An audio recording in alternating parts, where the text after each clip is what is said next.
আসসালামু আলাইকুম, কেমন আছেন সবাই? আশা করি সবাই ভালো আছেন।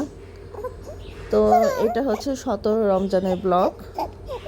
গতকালকে ব্লগটা গতকালকে ব্লগটা আর আপলোড করতে পারিনি। কালকে ছোটোটাকে নিয়ে ডাক্তারের কাছে গিয়েছিলাম এই জন্য।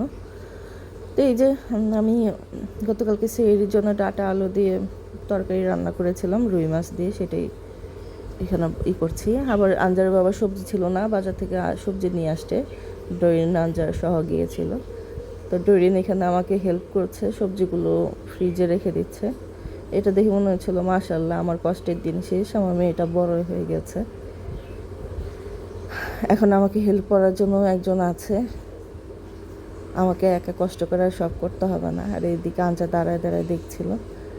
আবার যেহেতু রোজাও শেষ হয়ে যাচ্ছে, সামনে ঈদ, এখানে আদা রসুন এনে রেখেছি, এগুলোকে কেটে ব্লেন্ড করতে হবে। আজকে জিরাও ব্লেন্ড করেছি।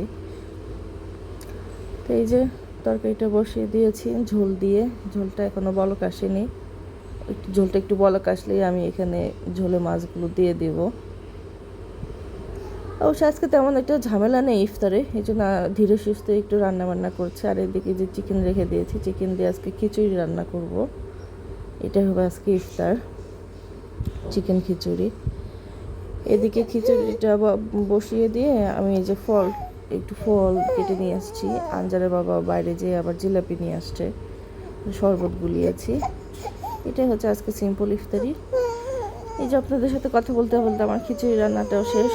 তো কালকে খিচুড়িটা অনেক মজা হয়েছিল, দেখতে কেমন হয়েছে জানি না, কিন্তু খেতে ভীষণ মজা হয়েছিল। ইফতারে সবাই খুব মজা করে খেয়েছে, পছন্দ করেছে। আল্লাহ।